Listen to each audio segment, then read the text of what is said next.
Sandra, இவர்தான் எங்க அப்பா. வாங்க மாமா, என்ன ஆசீர்வாதம் பண்ணுங்க. மகராசியா இருப்பா. எந்திரிப்பா. என் மகனே ஒரு பெண்ணு கட்டிக்கணும்னு விரும்புறாளே, அவ எப்படி இருப்பாளோன்னு சந்தேகப்பட்டேன். நேர்ல பார்த்ததுக்கு அப்புறம் தான் நீ எவ்வளவு பண்புள்ள பெண்ணுன்னு நான் தெரிஞ்சுக்கிட்டேன். இப்படிப்பட்ட ஒரு பெண்ணை என் மகனை கட்டி வைக்கிறதுல நான் உண்மையிலேயே பெருமைப்படுறேம்மா. சீக்கிரமே உங்க கல்யாணத்துக்கு நான் ஏற்பாடு செய்யறேன். அப்படின்னா ஒரு பிரச்சனையை நீங்க தீர்த்து வைக்கணும். என்னம்மா? எனக்கு தாய் தகப்பன் கிடையாது. அனாதையா ஆடி பழைச்சுக்கிட்டு இருந்தேன். இந்த கிளப்போட முதலாளி நடனத்துக்காக 5 வருஷத்துக்கு என்ன ஒப்பந்தம் பண்ணினாரு. இப்ப 3 வருஷம் முடிஞ்சு போச்சு.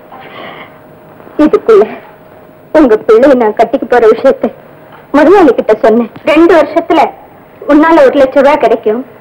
ஏதோ நீ கல்யாணம் செய்துக்கு போறேன்னு சொல்றதுனால 50,000 ரூபாய் கொடுத்துட்டா ஒப்பந்தத்தை பிரிச்சு போட்டுருங்க. அப்புறம் நீ தாராளமா கல்யாணம் பண்ணிக்கலாம்னு முதலாளி சொல்றாரு. இப்போ நான் என்ன செய்யறது? ஏப்பா, என் வாழ்நாள் பூரா திருநாளும் 50,000 ரூபாய் சேருமா? மூளை இருக்கா உனக்கு? ஏன்டா உன் புத்தி மறுபடியும் அங்க போகுது? மாமா, இவர் இல்லைன்னா எனக்கு வாழ்வே இல்லை.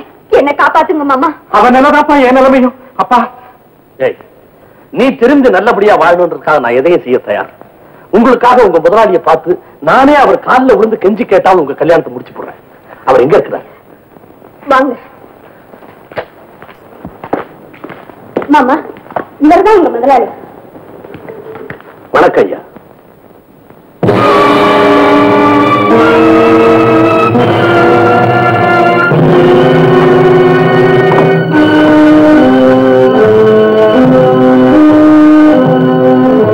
நீங்க இங்க வந்த? அப்பா, இவரை உங்களுக்கு தெரியுமா? நல்லா தெரியும். எப்படி?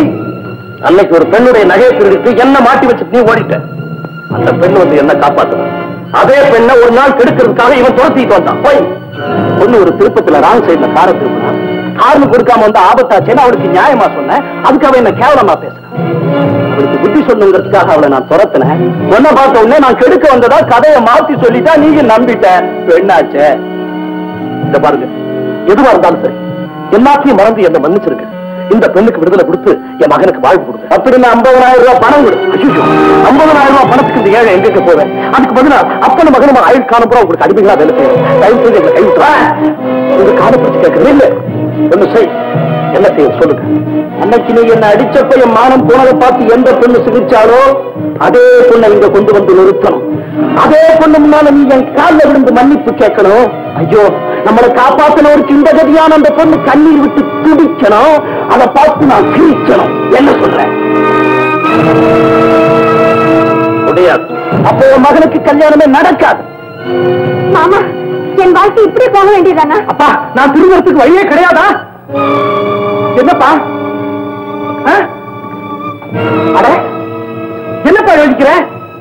ஓஹோ, அந்த பெண்ணை இங்க கொண்டு வந்தா ஏதாவது தவறு நடந்துமோன்னு தயங்குறியா? ஆமாடா. ஆனா போப்பா, நீ எத்தனை பேர் அடிச்சிருக்கிற? உன் முன்னாடி அப்படி நடந்துமா? இல்ல நான் தான் விட்டுருவானா? ஷாபாஷ் முத்து, இந்த காரியம் மட்டும் நடந்துட்டா நானே என் சொந்த செலவுல உனக்கு கல்யாணம் செய்து வைக்க தயாரா இருக்கேன். அப்புறம் என்னப்பா எழுதுறேன்? அருமையான சந்தர்ப்பம். சரியும் சொல்லுப்பா, சரியும் சொல்லு. முடியாது, முடியாது, முடியாது. முதலாளி, நான் போய் அந்த பொண்ணை கொண்டு வரேன். இல்லை, அதுக்கு நீங்க 1000 கிலோனுக்கு நானே கொண்டு வர முடியும். எனக்கு தேவை அந்த பொண்ணு இல்ல. அவ முன்னாடி உங்க அப்பா என் காலில் விழுந்து மன்னிப்பு கேட்கணும். அதுதான் முக்கியம். இல்ல 50,000 ரூபாய் பணம் கொடு. அவ்வளவுதானே? 50,000 ரூபாய் கொள்ளை எடுத்து கொண்டு வரேன்.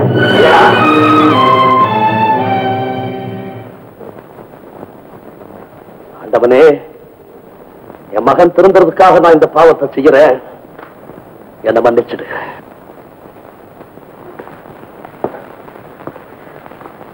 அந்த பெண்ணை நான் கொண்டு வர்றேன்.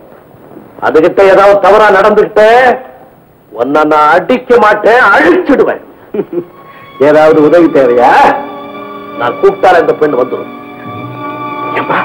ஒருவேளை உன் மேல சந்தேகப்பட்டு அந்த பொண்ணு வரமாட்டேன்னு சொல்லிருச்சுன்னா என் கல்யாணம் நின்று போயிடுமே.